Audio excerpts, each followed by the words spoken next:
Halo, Ico. Jo, ključ je na blagajni, boks je pa v salonu. Okej. Jaz pa čakam. Dobar, se mi malo mudi v trgovino, prav. Okay. Ajde.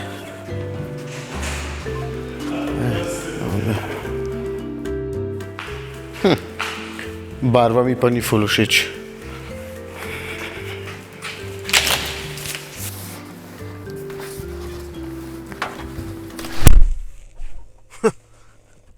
A se vam tudi zdi, da je tukaj noter ful več placa, kot pa zunaj? Kitajci.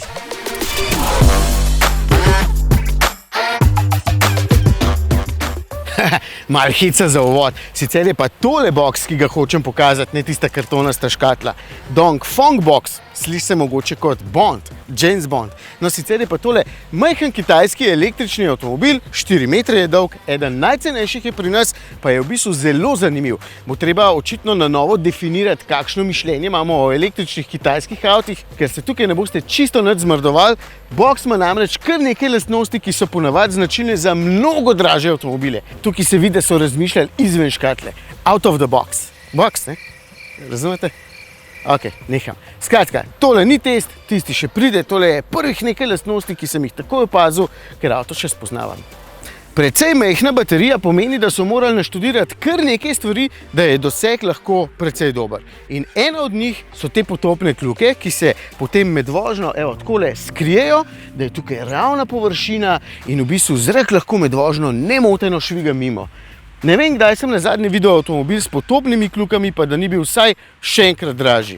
Pa še res dobro izgleda. Sicer ne vem, koliko to zares pomaga pri sami porabi, ampak očitno se malenkosti seštevajo, ker je na koncu poraba v bistvu res dobra. No, avto pa še bolj frajersko izgleda. Zdaj ga pa odklenem, da mi zaigra. Evo me. Tukaj zadaj je 326 litrov prostora, kar je za segment nadpovprečno veliko. Ampak vem, predno zdaj rečete, ja, potem je pa tam noter dovolj prostora samo za 4 mravlje. Ne, boks je, kar se prostora tiče, škatla v pravem pomenu besede.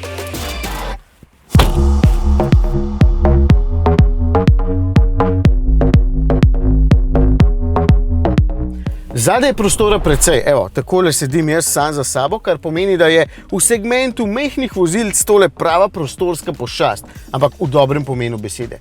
Ampak tudi tukaj je kar nekaj zanimivih rešitev, kakšna celo takšna, ki je do zdaj še nisem videl. Evo, sprednji sedež se takole zloži, mimogrede, ste opazili, da je električno pomičen in potem tukaj dobim pravo posteljo. Moment, na hiter malo zadremam. Hec, saj nimam časa. Sem pa dobil idejo za naslednjič, ko bo treba polniti baterijo. Ležal bom tukaj zadnji, pa jedel čips, pa gledal, kaj je tam na ekranu.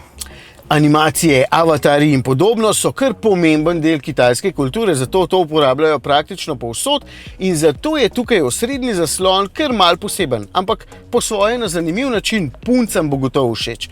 Takoj ob vstopu vas namreč na sredini počaka mucek, ki ga lahko takole pobožate, pa se pol premakne. Evo ga, je to po feng shuiju zelo dobra stvar in lahko si izberete enega od kar nekaj nastavljenih sporočil za bolj optimističen začetek dneva.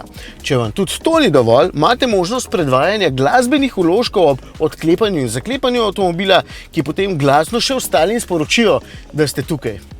Po svoje kar zanimiva fora, če vam bo šla kdaj na živce, jo seveda lahko izklopite. Lahko sem pa bolj resen in nadaljujem s tistimi stvarmi, ki so mene totalno navdušile. Materiali v tem avtu so nadpovprečno dobri. Že izgleda vse skupaj super, potem pa, evo, usnje najdem na armaturni plošči, usnjeni so sedeži, ali pa vsaj iz imitacije usnja.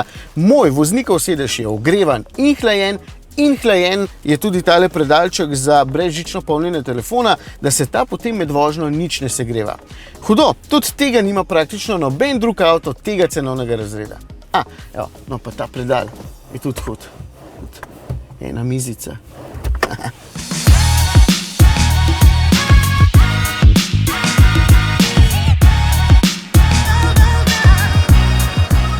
In potem se boste zapeljali naokoli, zato moram najprej pohvaliti vse te kamere. Okrog cele svoje škatle lepo vidim. V bistvu me kar preseneča, da ima tako majhen avtomobil toliko opreme in predvsem boljše kamere kot mnogo dražji avtomobili.